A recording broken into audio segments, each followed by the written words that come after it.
Welcome, everybody. My name is Dale Tuckle. I'm from Facebook's Michigan Deer Hunters, and you're listening to Dale's Deer Talk. We got a special guest tonight with us. We have Melissa Bachman, um, well-known person within the hunting industry, and just very thankful to have her talking with us tonight.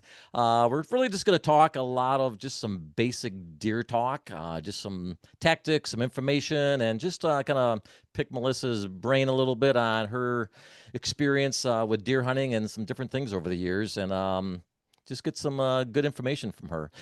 So, Melissa, what have you been up to recently? I know last time I talked to you, you were heading out bear hunting, I believe, right?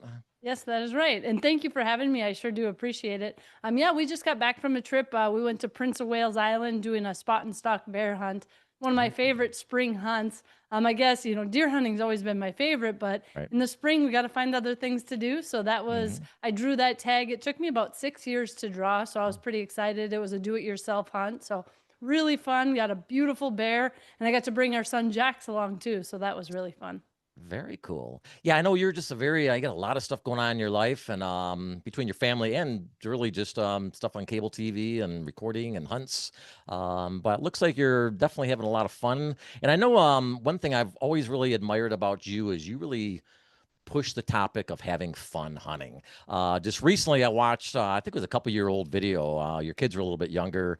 It really was just a video about really the topic of having fun. And I think sometimes as hunters, we can get so focused or so into trying to get that the big buck or whatever that we sometimes just forget about having fun. And that's really one thing I know with my hunting page that I really try to focus on is really you have to remember in the long run, you're going to remember all those memories of the hunt, having the fun, and someday you're going to look back and be thankful for the videos and pictures and everything that you've taken and just the good times you have with people. So, I think one thing I wanted to talk to you about, because your background is a lot similar to mine. I mean, I grew up with, my mom didn't hunt, but I mean, my dad, my brothers, I still hunt with my brothers. And I know you kind of had the same upbringing like that. Um, but I think one thing I never really, at least I never really found yet. See, like in Michigan, I started out like in the early 80s. 70s, 80s were really times where Michigan had, as much as deer hunting was, you went deer hunting, deer camp was just as a big a thing. Now, when you were younger, was the deer camps really as big where you were growing up also? Yeah, and I grew up in central Minnesota, and for us, it was about deer camp, but really, we did a lot of hunting around our home, and we hunted public land in the area. And Mhm. so sometimes we were nearby, but it's all about the build up to that opening Right. weekend. That's what was so exciting. And I still remember, shooting one of the biggest bucks I ever thought I would ever get in my life. Wasn't a huge scoring deer at all. And I truthfully never thought I would top that. I thought, Right. this is just the peak of what we'll ever do. And I think sometimes people need to take a step back, especially, when you have kids and stuff. Just make it exciting, make it fun. Mhm. That's the whole point of it. I can't remember half the scores of the deer that I've shot, but I can tell you exact moments and funny things that have Right. happened and fun things along the way. Those are just so much more important when you take a step back, and that's what you remember. Yeah, because that's kind of funny that you said that because I've kind of talked on that same topic before where my dad passed away a couple years ago, but I mean, two of his best friends, and this was always like our big deer camp group. I mean, my brothers, um, my dad's two friends, my dad, we would always, I mean, it was the big build up with deer hunting. Mhm. And it's nice that, I mean, two of them are still hunting. They're in their 90s now. God bless them. They're still out Wow, there getting, we that's amazing. get them out there deer blind, and it's pretty cool with that.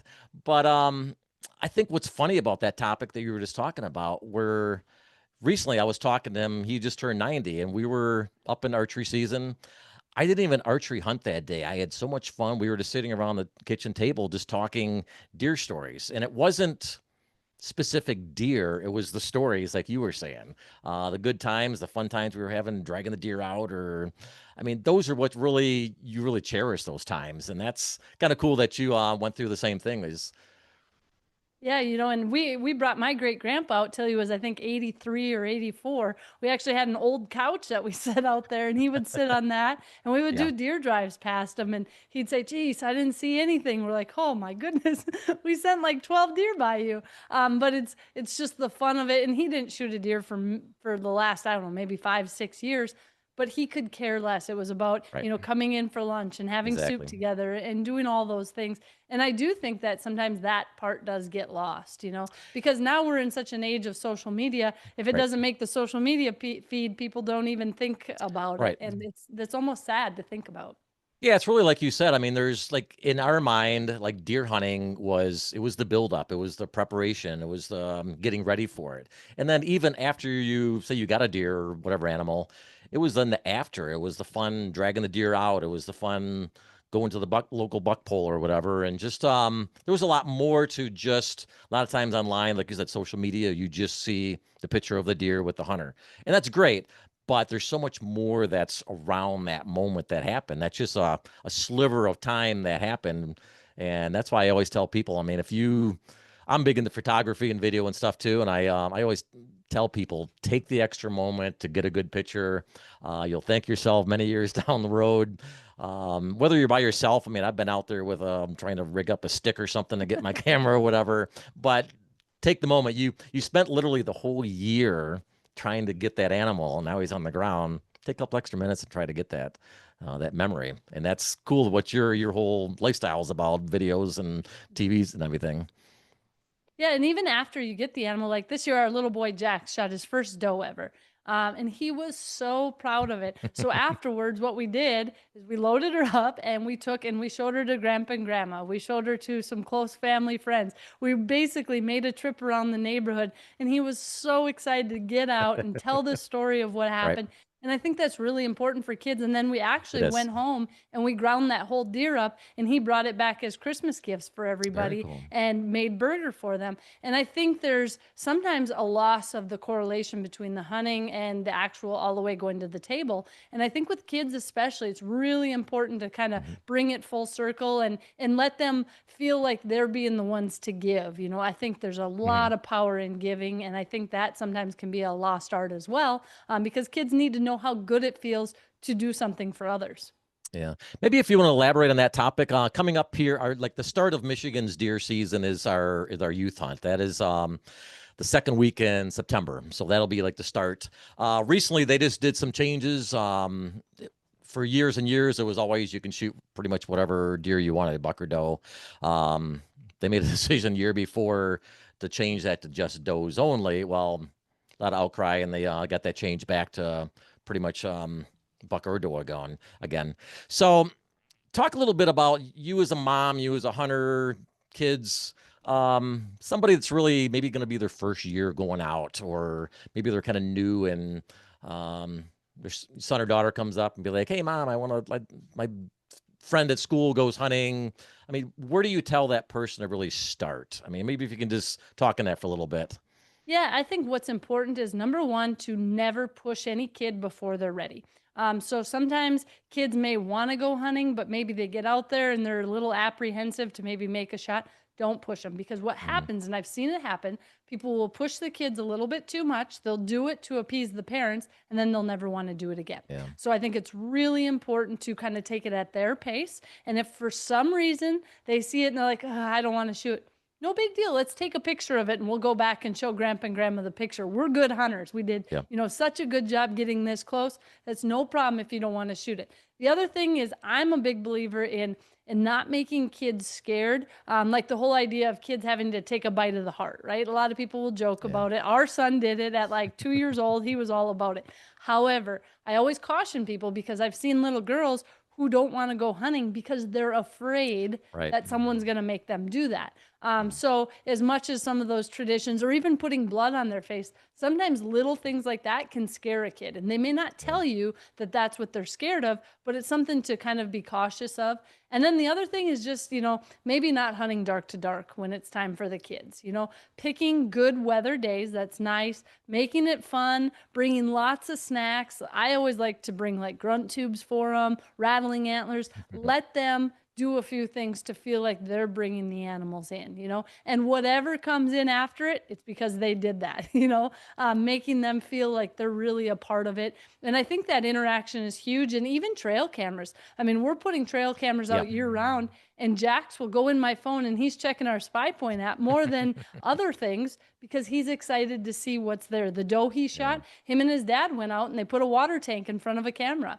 And all season we watched the does and the fawns and the bucks come to that water tank. And then when it was time for him to go, we got one. And he was so proud because, he has that connection to it, Right. that realism. And the last thing is not to make it too easy. We even did that on a few of our kids where, you go out, you get everything lined up, you can get them a good buck right away.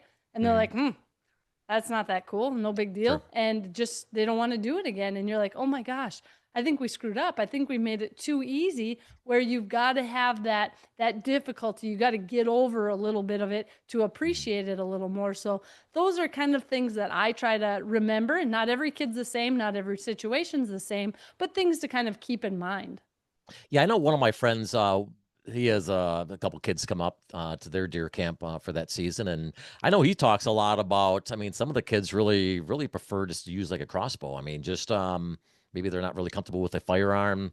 And I think that's pretty cool too, where I mean, it gives them options to whatever, like you said, I mean, what's comfortable for them. At least getting the kids interested into it. From there, then they can decide what they want to do. I mean, there's a lot of choices, a lot of options, and things to come. Now, if somebody, like I said, in that age group, I mean, is looking for like Michigan, they're what's been very popular in Michigan now, because our southern part of the state is for years and years. Many years ago was always the shotgun zone. That changed to with the straight wall cartridges, and it's just so many different options now, which is great for kids. What do you, I mean, as a mom, what would you push somebody, or what would you point somebody in a direction as far as firearm wise? Well, there's no question. What we have almost all our kids shoot, what my mom shoots, we have them shoot the 350 Legend. It's a straight wall cartridge. It is a gun that I don't recommend shooting over 150 yards, but it's perfect for kids, for anyone who doesn't want a lot of recoil. Has less recoil than a 223, but it is phenomenal. Great knockdown power. I went out to Montana and literally took a buck right off its feet with it. I really like that. And for me, I think it's important with kids to have that very minimal recoil, because there's two Yeah. things almost all kids are scared of when they shoot a gun. They're afraid of the recoil and they're afraid of the sound. So a Right. lot of times we'll put a suppressor on it and then we'll have them shoot something like a 350 Legend. So now you've kind of alleviated both of those things. Yeah. And another thing I think is important is before you ever have a kid shoot a gun at a range, I always shoot it first for them, because I feel like it takes a little bit of that nervousness off. You shoot it, you let them kind of see, and Jax will always have me hit his shoulder. He's like, I want to know what are we dealing with here? So I'll go like this, and he's like, okay, good, But I think, it's kind of learning what kids are a little bit nervous of, or even new hunters. My mom, she doesn't want to shoot Yeah. something with a lot of recoil either. I shoot a 300 Win Mag for a lot of things. I would never give that to my mom or to our kids or something like that. So I think each situation really kind of needs to be addressed that way. But for me, whether it is a zone where it's straight wall or not, I still like the 350 Legend the best. Yeah, that's been very popular. I think that and the 450 has been very popular in Michigan. More and more, it seems like people are. I just did a poll recently as far as what do you prefer, and most people said the 350 is really that. It's that perfect in between. I mean, it's got plenty of knockdown power, and yet young or old, big guy or small girl. I mean, it's like it's a perfect gun, and it's still very deadly. And I think that's very cool that there is a lot of options now. I mean, like when I started out, and probably when I mean, you were handed a 30-06 or a 12 Or a gauge 12 gauge shotgun. shotgun. It's like, hey, That's what go I got. for it. And I mean, That's the man one. up, It's Yep. like so, but it is cool that there's a lot of options now for that. And like I said, if the gun's not their thing, hey, I mean, archery, I mean, and crossbows and stuff, which is cool. There's nothing wrong with any of them. It's cool that you just to get out and get the person out hunting, and usually from there it's just the gateway. It opens up to all these different options, and that's why I think we go broke over hunting, because we all of a sudden pull the credit card out and we're got too many things to spend. So Yep. maybe on elaborating into that. So you now as a woman hunter, maybe somebody you just met. I mean, you're a friend of yours now wants to start hunting. What do you suggest now to a female that wants to start hunting at any age?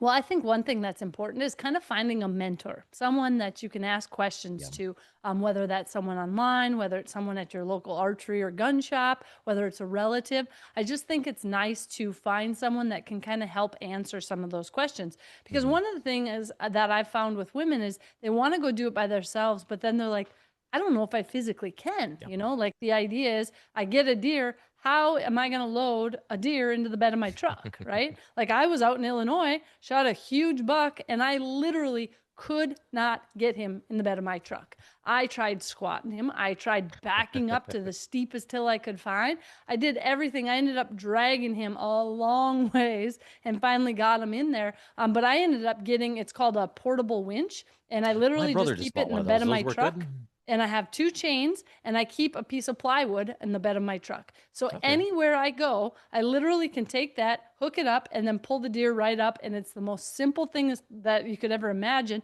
And then they also make straps. So like, let's say one is in a deep bottom and I can't pull them out myself. I can use these pulleys and different things, and you can get them right out of the bottom. So I think, little things like that you learn that can make it so you can do it on your own gives people more confidence. They learn to field dress their animal on their own, or just different things, but you have to be taught. If you never had anyone there teaching you, it's a lot Right. more difficult to try to sit there and watch a YouTube video doing it versus someone sitting over your shoulder saying, oh, that's not quite right, or Right. just little things like that I think go a long way Yeah, I to think the find a mentor thing mentor. is very much needed. I mean, like years ago, I mean, you had a grandma, grandpa, dad, or something like that, where a lot of times somebody's maybe starting hunting at 20, 30 years old, and they, like I said, the simple things. You watch a TV show, and the person gets a deer, and next thing you know, it's hanging on the buck pole. It's like, well, from that How to get point there. to there, how does that person maybe out there by himself do that? But yeah, it's kind of cool that you were saying you got that winch. My brother just bought one. He hasn't got a chance to use it. He just bought it last year. His back's been getting kind of messed up, and he said he goes, I mean, anything to help that out. And you don't think sometimes how hard it is to get just a deer. It's like, oh, it's throw in the bed of the truck. I mean, it's not as easy as it says. It So is not when they're big, and I mean, and I'm right. I'm pretty strong from, I mean, my size, there's no question. But I did everything in my power to try to get that deer up in there, and Hmm. I could not do it. And Yeah. I still think about all the people who drove by. Couldn't somebody have stopped and said, "Hey, I think this girl needs help over here." Yeah. That's pretty cool. Yeah, really. So that on that topic too, I think a lot of times you watch, like I said, there's a lot of information out there, magazines, books, videos, and sometimes just a few things. And once again, this is maybe a person that has just started hunting, has really done all the proper things. He's practiced, he's got the right equipment, and finally gets a chance to pull the trigger, release an arrow at a nice deer, and thinks he made a good shot, really doesn't know. But at that moment now, maybe he's thinking, geez, what do I do now? So, like you, Melissa, sitting in the tree, I mean, no matter how many times you're hunting, how many years you've hunted, that adrenaline still gets going. So your adrenaline's pumping now, especially for a new hunter. What would you tell this person the next step in order to do everything properly to get the best chance of recovering that deer? Well, again, a mentor is a great thing because the best thing, in my opinion, you can do is bounce things off of others. Say, Hmm. hey, I just made a shot on a deer. It mule kicked. It looked good. I got down, just went a little ways, bright red blood, bubbles in it. Okay. Another hunter can say, yep, I think usually from what I've seen, that mule kick, it's a very good sign, Yeah. things like that. Or, of course, you can get online. There's apps that can help you. Yeah. I'm a big fan of any type of like a three-dimensional type app that you can see, like pull away the skin and see the Oh, okay. skeleton. Because even for someone who's hunted many, many years, sometimes I'm still like, okay, that looks just right at the edge from the liver and the lungs, at this angle, what am Hmm. I thinking? Because the key there is making the correct right decision next. Because if Hmm. you go in and you liver shot that deer and you go in and you've got that dark red and all of a sudden you're like, let's see, I think it was a perfect shot. You go after it, and all of a sudden now you pushed it. You may lose your deer, especially if Right. you're hunting smaller pieces of ground. So I think that there's some very important things with maybe bouncing ideas off of others or going online and finding some of those, the colors of the blood, where your animal was hit. Was it a pass through? Were you in a tree or were you even with them? There's a lot of different factors to take into account along the way. Yeah, and I think the biggest thing with that situation too is really just slow down. I mean, it's like the animal's not going anywhere if you hit it good. So I mean, it's like there's no rush to start tracking or anything. Take a little break and get your adrenaline back and climb out of the tree safely. And um, yeah, so I think that's pretty critical. I mean, with a lot of stuff like that.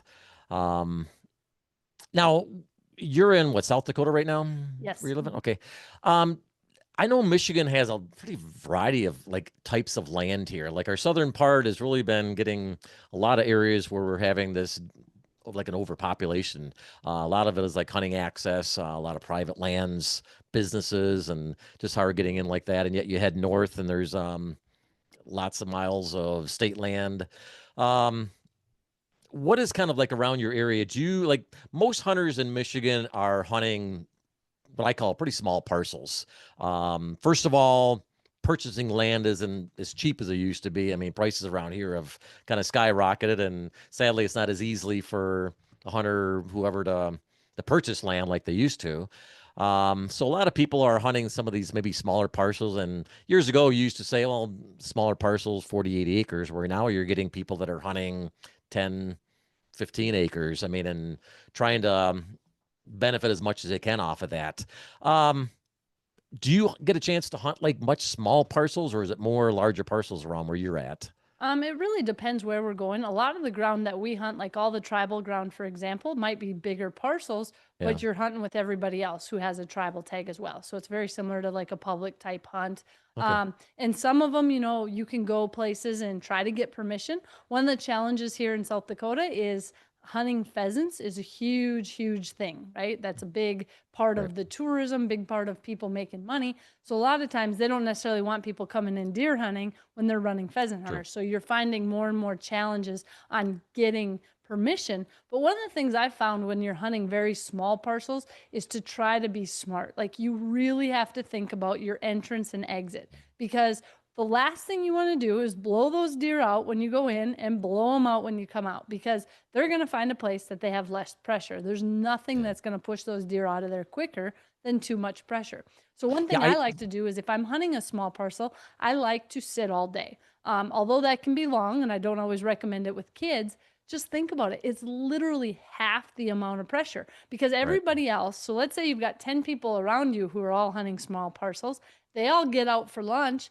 I swear I've killed more deer between 10 and 2 than any other time of the day. And I believe a lot of that comes from the fact that these other hunters are getting up, they're leaving, they're Right. pushing bucks, they're pushing deer, whether they knew it or not. Their scents blowing into thickets as they leave, this and that. Those deer get up, relocate, and when you're sitting there on stand and haven't moved, that's when I think you can find some of the best success. So that's one of the number one things I always try to remind people is the amount of pressure you put on any area, but especially when it's a small piece. And that's another reason why I like cellular trail cameras too, because you're Mhm. not going in and out to check them all the time. You can put them there, be done. Don't be going in and out just to check things out, or, you can really, those deer don't like a lot of that pressure. And if the neighbor's not giving them pressure and you are, guess where they're going? To the neighbor. Yeah.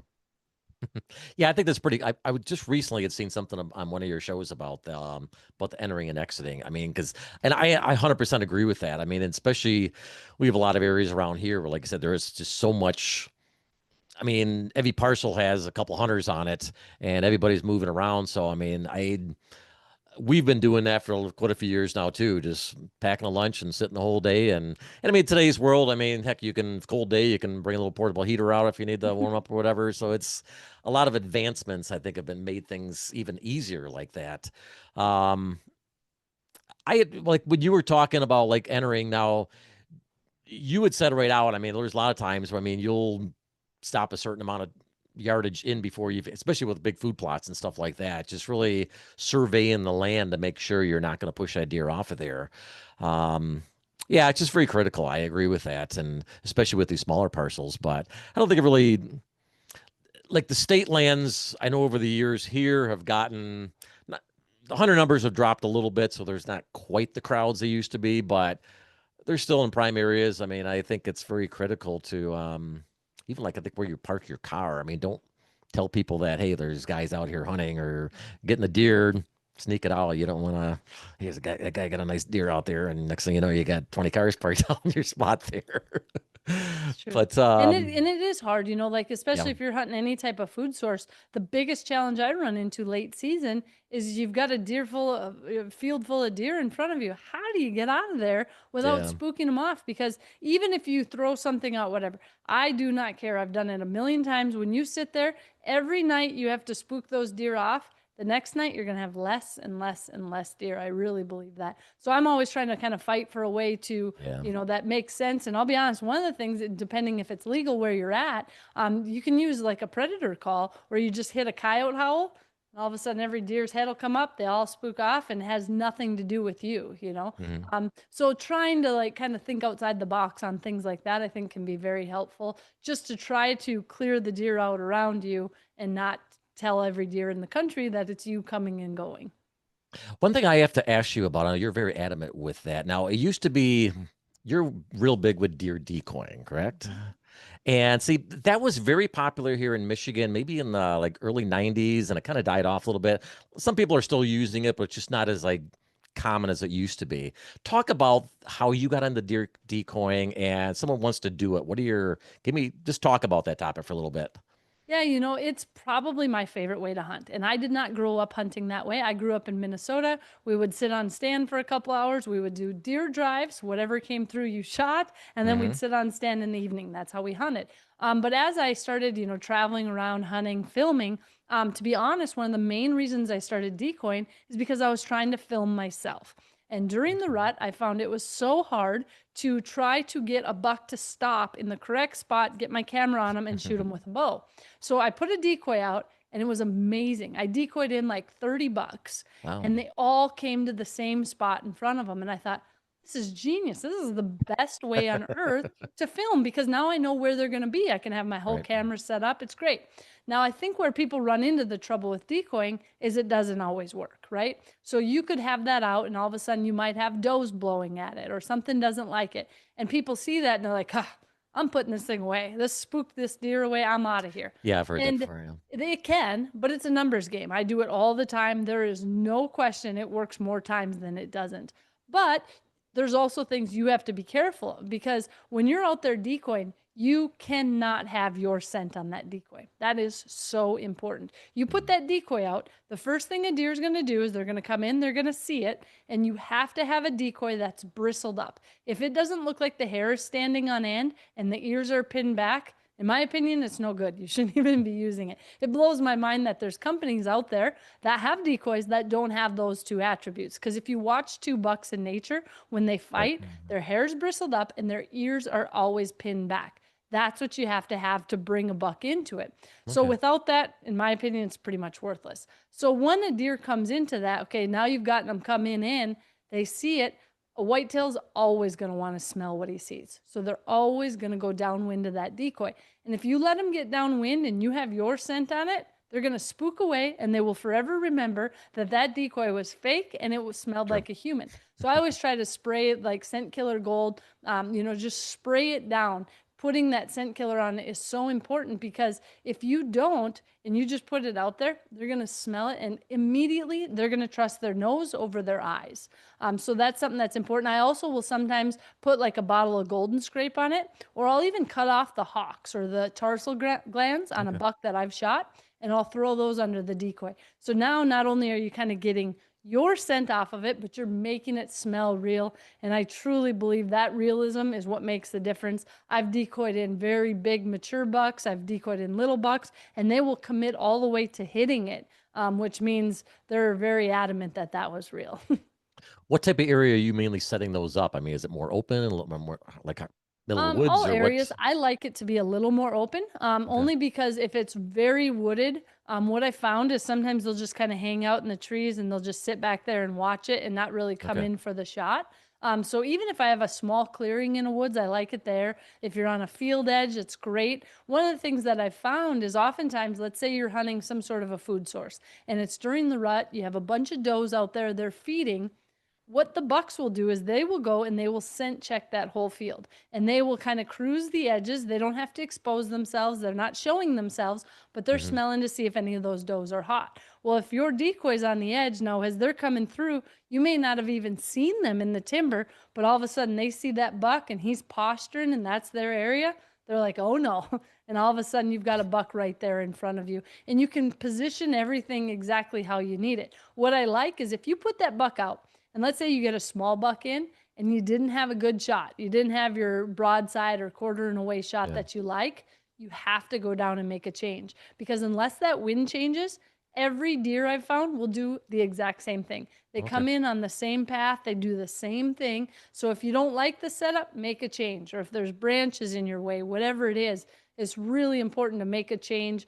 So that way, when the deer you're after comes in, it gives you that shot. Okay. Is there a specific type of decoy then you like, or is there? Really, there's lots of good ones. I use a Dave Smith decoy. They're probably, I'd say, probably one of the more expensive ones. Mm, They're about $650, so pretty expensive. yeah. The good news is it's like a once in a lifetime buy. You take it Right. in and out, and you're done with it. Boss Buck also makes a good one. Fleet Farm sells a couple different options. And truly, I tell everyone, just go out and find a decoy with the ears pinned back and the hair bristled up. And if you already Okay. bought one and the ears aren't pinned back, cut them off and glue them backwards. Okay. Like that is so important. But It's a good tip. if you can modify anything you have, but make sure that you spray that down with that scent killer and you make sure that you get your scent off of it. That's probably one of the most important things you can do because, like I said, they're going to trust their nose over their eyes every single time. Yeah. Are they pretty portable, the ones they have now, or are they No, not as much as you'd not like. as big? I'll be honest. I put mine a lot of times. I'll have a backpack and I'll put his legs here. So I kind of hold on to the legs and he rests on the backpack. But I'll Okay. be honest, it's a pain to take him in and out. If I'm gonna hunt the same location time and time again, what I'll oftentimes do is I leave the stake in the ground and I'll put the decoy either in my blind or under my tree stand, put some branches over it, and then when I come back, it's just already there. But I never leave that decoy up if I plan to, if I'm not hunting there, take it down every single time. Okay. So what other like tip would you give? I mean, what's something that really has worked for you besides the decoy? I mean, what type of have been really helpful as far as I know a lot of mock scrapes and different things like that. Like what else would you say has really just been like killer over the years? Well, if you're hunting an area where you can do a couple modifications, what Ben and I have started doing on our land in Illinois, South Dakota, we kind of set up what we call like our own little buck paradise in front of our stands. So we put in a watering hole. And now Mhm. you can get, they have some nice ones. Deer Ponds make one. There's Yeah. all sorts of different ones. Or you can just go to Fleet Farm and buy a container and stick it in the ground, or a Yeah. little kid's kiddie Yeah, pool kiddie works pool or too, something. Yeah. right? All of them work. The idea is for us, we bury them a little bit because we want it where if they go empty, that the wind doesn't blow them away. You stick a blue kiddie pool out there, it goes empty. You're not going to have a kiddie pool left when it comes time to hunt. So we'll usually like around 150-gallon tank or better. We put that there, and then we will put a cedar rub post right next to it. We just get ours sometimes, like from the electric company. You can go and buy one, get Yeah. untreated cedar posts, and we Okay. put it about 18 inches in the ground. And then I'll take a saw and I'll kind of rough it up a little bit. And the Okay. idea there is these deer will come and they start rubbing on it. And some places work better than others, but I'm not joking. This year we have probably 3 or 4 we have to completely replace because they Oh, have rubbed it all the way through. It's like an hourglass and is going to break. And then off that, we a lot of times we'll hang like a licking branch and yeah. tie a Magnum scrape dripper on it and then make a mock scrape. So the idea is you have all these different things going on literally right there in front of your stand. And then now, I think it was last year or 2 years ago, I can't remember, they came out with this golden rope. So there's all sorts of people you've seen use hemp ropes and different things Yeah. to bring those deer in. But Wildlife Research Center made one that has no scent on it. And what we found with the hemp ones, it took like 6 months before the deer would start using them. This one, I literally put it out. The next day we had deer in front of it. And I always tell people, get one and put a camera on it. You will be amazed by the results. These deer will just come and they're all just rubbing their orbital glands on. You have bucks, does, fawns, all sorts of different animals. And we try to put it low enough so everything can reach it. And not only is it a good thing, like when you're hunting, because it allows you to get a chance to draw your bow. So if you're bow hunting and they come through, it's not just a trail they're walking by and you missed them. They've got all these things going on. They're messing with the rope. They're making a mock scrape, getting a drink. It gives you time. And even if you're gun hunting, it gives you just a little bit more time to make that shot as well. Cool. Very cool. So Michigan also has we've extended now our deer season up until, it used to always end January 1st. They've extended now in the late January. And I know you do really enjoy the late season hunting. Talk a little bit about some late season hunting, some tactics, and just in general, just if you could talk a little bit about that. Yeah. I love late season. It's probably my favorite time of the year. The one thing that does make it really great for me is I don't hunt mornings. So after a whole season, I used to try and just keep pushing through. I found it's just not beneficial to hunt mornings. So a lot of times what I'll do is I'll go out about 12:30, 1 o'clock, and I'll hunt a long evening. And I find that is so much better because you're not pushing those deer off food sources. I mean, food is key late season. Whether you have the food or not, you need to know where they're getting their food. And a lot of times they bed pretty close to that food. So, just trying to really be quiet, getting in and out, and then just sitting for that time. I absolutely love it. And learning to be comfortable, if it's not just a comfort thing for you, but the more comfortable you are, the more still you'll sit, the better hunter you'll be.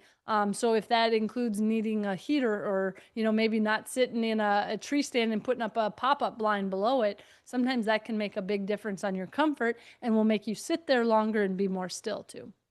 Yeah, I've always said that over the years too. I mean, I think some people are like some of the younger guys or girls and stuff, they're like, oh, what are you using a heater for? It's like, I would rather be comfortable, like you said, and sit still than be fidgeting around, and you're never going to see any deer like that. So And I think it's again, it's pretty, about enjoying it, right? yeah, exactly. I mean, because nobody wants to go out there and sit there and freeze all day. I But I put think it's pretty Pop-Tarts cool. in tinfoil. I put Yeah. sandwich in tinfoil. I cook them on top of my heater. I am living the good life. Yeah, luckily we're in a time where there's just so many good advancements in hunting equipment and clothing, especially. What would you say as a female over the years, like since you started to like now, what really has changed in the best light as far as with equipment or even just clothing as far as for women? Well, when I started, I would just wear boys' clothes, right? So you'd get like a youth 14, 16, try to make it work, and Yeah. it was not ideal. I work with DSG Apparel, and they are a women-owned company that make clothes for women. And I think I've been with them for, I don't know, 7, 8 years or so. And Okay. what I love is they will create stuff and then they'll send it to people like me. I'm in the field 300 days a year, 320 days a year, and I'll give them feedback. And they literally have been making improvements every single year. And to me, I just love not only knowing that, I take it on brown bear hunts, I take it on moose hunts in some of the worst conditions. And then someone like my mom, she can wear it. She would never sit out in some of those conditions that I'm in, Yeah. but she has clothes that would allow her to if she wanted to. So I think that's really nice. And the other thing that I found is a lot of times I'm the same way. I want to fit the part. I want to dress the part, right? Like I want to look nice when I'm out there. Now it's not some competition by any stretch. And when it's 30, 40 below, I look like a little marshmallow, right? But I'm warm, I'm comfortable, Right. and it's made for me. And I think that's really important because I think sometimes, like I had to get into golfing once, and I am not a golfer. I did Yeah. not want to do it. But the most important thing is I said, I may suck, but I'm going to look the part, right? So I think that's the same idea as if people who want to maybe start hunting, a great confidence booster is having clothes that look nice and that is functional. Because if you go out there and you're cold or you're hot Yeah. or you're wet, you're not going to enjoy the hunt. So, in my opinion, that's one of the very first things that I think that is worth, spending the money and doing. Right. And the second thing is, for people who bow hunt, there's such a misconception like, oh, I'm not strong enough to pull a bow. My 6-year-old has been shooting a bow since he was 3. There's a bow for everybody. Very And cool. just taking that time, and learning that, they will set it up for you. You don't have to take your husband's bow. And if you can't draw that, that doesn't mean you don't get to go. Just taking that time and learning that they can set that up for anybody.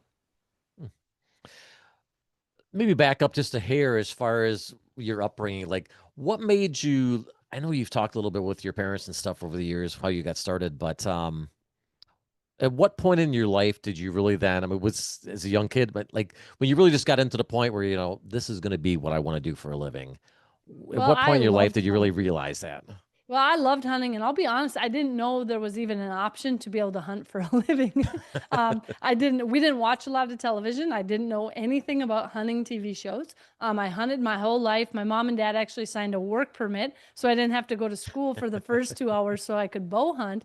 And I actually went to college for a double major in television production and Spanish.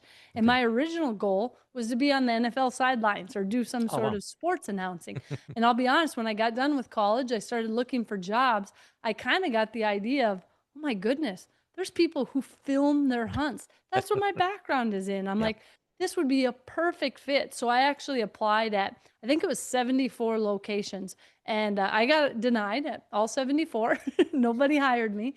But I called the North American Hunting Club. They were the number one place I Yeah. wanted to work. And I said, hey, if you guys would hire me, I will come work for free just to get my foot in the door because this is my dream job. And they said, well, sure, when can you start? And I said, tomorrow. And so I actually went there and I worked for 4 months for Yeah. free, driving 150 miles a day, every day back and forth to go work at this job for free. And all I was a cameraman. And I actually did it for 4 more years after that. I got hired full time. They liked me. I think I guilted them into it, to be honest. But, I was able to kind of put everything I had learned all in one. And Yeah. I wouldn't say that I was the best hunter by any stretch. But the one thing is, I won't quit. I always said I'm going to work harder than anybody else. There may be better hunters. There could be better cameramen. There could be better editors, but no one's going to outwork me. And that's kind of the motto I've lived. And in Yeah. my opinion, that's the only reason I was able to make it, not because of anything else, skill, anything else. It had nothing to do with that. It had with the idea of you won't quit. Yeah, I think that's a very important mindset to have, really in life. But I mean, when it comes to hunting too, where never be afraid to learn something new. I mean, you're always going to learn something new. Even tonight, talking to you, I mean, I've learned plenty of things new. And the day that you think that you know it all, you need to take a step back and say, "Hey, I don't know it all." Because especially when it comes to whitetail deer hunting, I mean, they are a very smart animal, and they will make us look like fools at times, no And it's matter how interesting smart because we think we are. yeah. And people, everyone has different stories and things that have happened. And I do seminars all over the country, and I have learned so much from people in my Yeah. seminars who come up and say, hey, I had this happen. Have you ever heard of that? And Hmm. I just truly believe in the idea of you're always learning, whether it's Yeah. people in seminars, whether it's in hunting Right. camps, whether it's old people you might be talking with at the coffee shop. There's always things that can be learned along the way. So, who would you say over the years? Well, actually, maybe a two-part question. Um, the hunt isn't always about bringing an animal home. If you had to look back over the years, maybe a hunt that you went on, it really doesn't matter what animal, one that maybe you would say is a very memorable hunt, and yet you left and didn't take an animal home. Does one come to mind on that? Yeah, I did a hunt in South Dakota years back.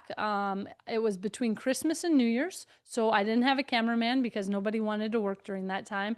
And I hunted every day from dark to dark, and I belly crawled to my blind because the deer would be all closely bedded around there. And it was so cold, and I had a heater with on my pack, but the deer were so close, I never wanted to click the button to turn it Wow. on.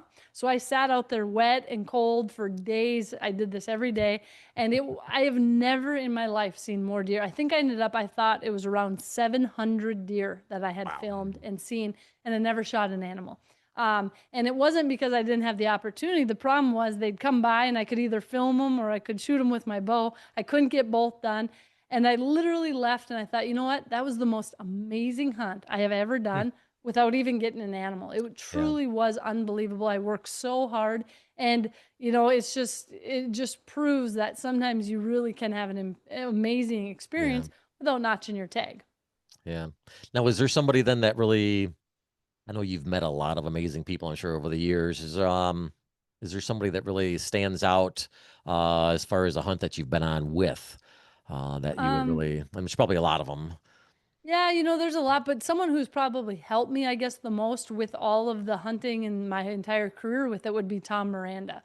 He is a phenomenal hunter. He's done bow hunts Yeah, all over the world, and he's very similar, where he does all his own filming and editing and all those things. yeah, So I guess like in my early years, he's someone that I would always call and ask questions and try to learn from because again, like I said, you always need a mentor, whether it's with the hunting side, with yeah. filming, business. Like I made some dumb business decisions along the way, and he probably said, "Hey, I don't know if I'd do that," and I thought I maybe knew better. And you learn, but I think that's Yeah. really important to try to have someone like that. And I guess for me, he's probably one of the best I've been around. Yeah, I had an interview with Tom Nelson. He's from Michigan, and his first name that came up, I know he was talking about Tom Miranda. And so it's great that there's people out there that really get involved with other people that really want to get into the hunting industry, the hunting sport in general. Because I mean, it's as you found out, it's not easy to get into it. I mean, you literally busted your butt from ground up and put a lot of work in, and you still continually are. So that is just really cool. And I really applaud you for the hard work that you have put in over the years. And you're just very approachable. I think a lot of people have said that. And I think it's just awesome that we're getting a chance to talk to you tonight. I really appreciate that. Um, Maybe if you to end this kind of, if you just want to, is there something you really want to talk about as far as maybe mention what's going on with some of your TV show, or just is there anything upcoming that you would like to talk about? For Yeah, so my show is Winchester Deadly Passion. It airs year round on Sportsman's Channel, or you can see it on My Outdoor TV or on YouTube. hmm And we're just constantly doing different hunts. Next week, I fly out for New Zealand. All fall, I'm hunting whitetails, elk. I just try to stay super busy. I pick all Yeah, the hunts myself. I set everything up. What you see is what you get. It's all me. If you like it or don't, it still comes back at me. yeah, But I really believe that as hunters, we need to really stay together as a community. yeah, Sometimes I'll see kind of a divide within our hunting community, and I try to remind people when we're getting new hunters involved. To me, that's like the scariest thing, right? Because yeah. you'll see someone post a picture and all of a sudden someone's berating them because they think that deer was too young or this and Right. that. As hunters, we need to remember we must stick together and we need to be a welcoming community. And I just Yeah. try to stress that to people for everybody to remember it. Because what if that was your son or daughter who was so proud of their first animal, they put it up and all of a sudden they get a bunch of harsh comments? They're not going to feel like they're part of the community. They're not going to Mhm. ever want to show anybody a picture again. So I think as Yeah. hunters, that's something that we need to remember. And most importantly, get out there and have fun. Bring your dog, bring your kids, whatever it is, Exactly. enjoy the time and spend that quality time together. How did you get your dogs into hunting? What decided one day to take them out? Well, because I was lonely, honestly. Pork Chop started coming with me. She's almost 10. I would do all these hunts. I was traveling 320 days a year, literally by myself all the time. And I got her, and she was the best little sidekick. Um, And I literally just put her in my coat and I said, "You're coming with me." And we went to Texas. We shot a pig and an axis deer. And I had these little duck treats she liked. And I had her hop up there. And when we got the animal, I gave her one and snapped some pictures. And she's just literally doesn't leave my side.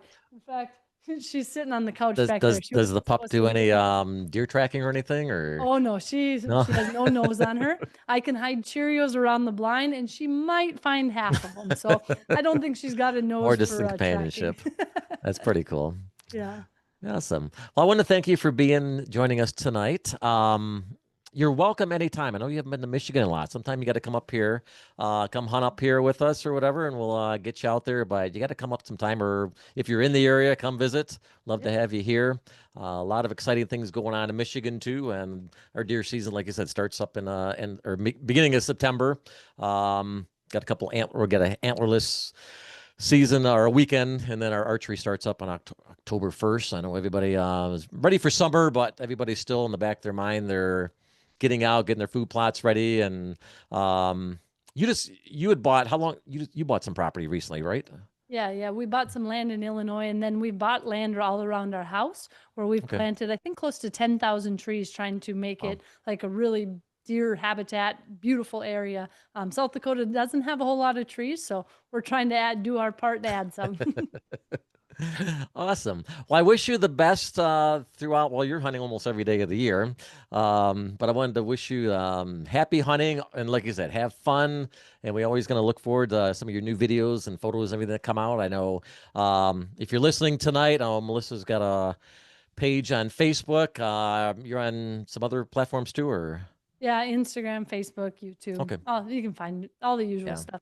Just Google Melissa Bachman, and you're gonna find a lot of information on her and a lot of videos to watch, and check her out on cable networks, and just a great person to follow, a good mentor, and just you give a lot of great information. We really appreciate you doing that from the hunting industry itself, and always want to be thankful for that. And I wanted to thank you personally, myself, for sitting down with us tonight. I know you've had a lot going on in life. I know we were kind of sending some emails back and forth, and things are kind of hectic. And I know at one time I was at work, I told my buddy, I'm like, I don't want to like be sending 10 emails all the time. And Melissa's like, oh, just send me another email. I'm like, I don't want to push or anything. No, So no, no. pretty cool that you're just very approachable and very open. And I really appreciate that in who you are.